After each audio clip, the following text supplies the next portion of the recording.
میرے بھائیوں، پچھلے چند جمعوں سے میں علامات قیامت کا ذکر کر رہا تھا۔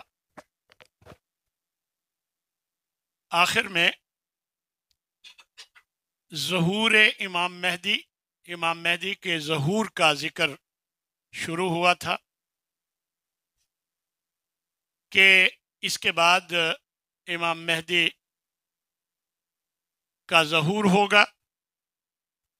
نبی کریم صلی اللہ علیہ وسلم ارشاد فرماتے ہیں کہ لا تذهب الدنیا حتی یملک العرب، دنیا اس وقت تک ختم نہیں ہوگی جب تک کہ عرب پر ایک حکمران نہ آ جائے، من اہل بیتی، ایسا آدمی، رجل، ایسا آدمی جو من اہل بیتی، میرے گھر والوں میں سے، میرے اہل بیت میں سے ہوگا، یواتی اسمہ اسمی، اس کا نام میرے نام کے عین مطابق ہوگا، یعنی جو میرا نام ہے وہی اس کا نام ہوگا۔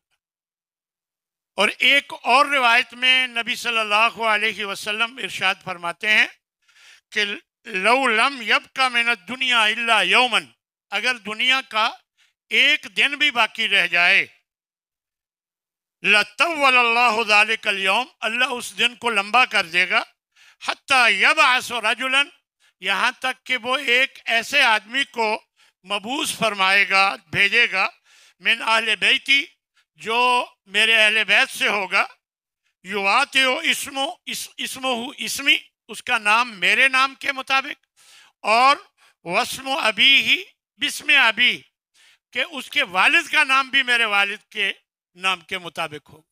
کیا مطلب؟ یعنی میرا نام محمد بن عبداللہ ہے تو اس کا نام بھی محمد بن عبداللہ ہوگا۔ یہ نبی کریم صلی اللہ علیہ وسلم نے یہ بات ارشاد فرمائی۔ امام مہدی کی صفات میں یہ بیان کیا گیا ہے کہ اجل الجبہتی، ان کی پیشانی کشادہ ہوگی، اقن الانفی، ان کی ناک لمبی ہوگی، اور یملأ الارض قسطا وعدلا، عدل و انصاف سے دنیا کو بھر دیں گے، زمین میں عدل و انصاف کو نافذ کریں گے، کما ملئت ظلما و جورا، جس طرح ظلم اور زیادتی عام ہوگی اسی طرح وہ ختم کر کے اور عدل و انصاف کو قائم کریں گے۔ وَيَمْلِكُ 7 سنین، اور 7 سال تک ان کی حکومت رہے گی۔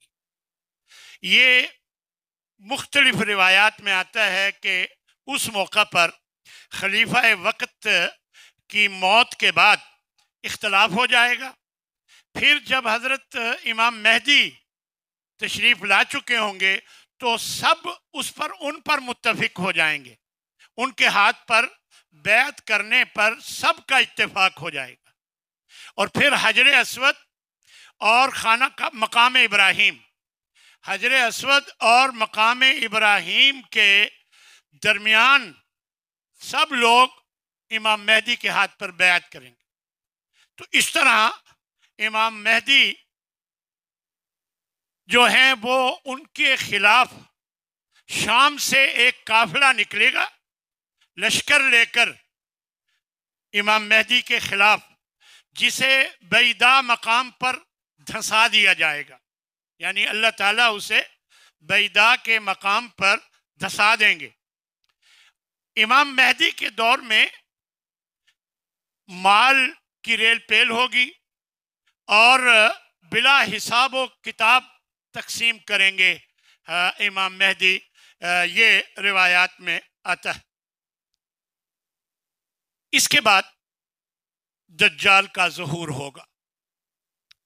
ان الدجال یخرج من الارض بالمشرق یقال لها خراسان، کہ دجال جو ہے مشرق کی جانب سے، ایک علاقہ ہے خراسان کا جو اب ایران کا صوبہ ہے، تو اس خراسان سے یہ دجال نکلے گا، یتبعہ اقوام کأن وجوہہم المجان المطرقہ، ان کے پیچھے وہ لوگ لگیں گے جن کی شکلیں چمڑا بھری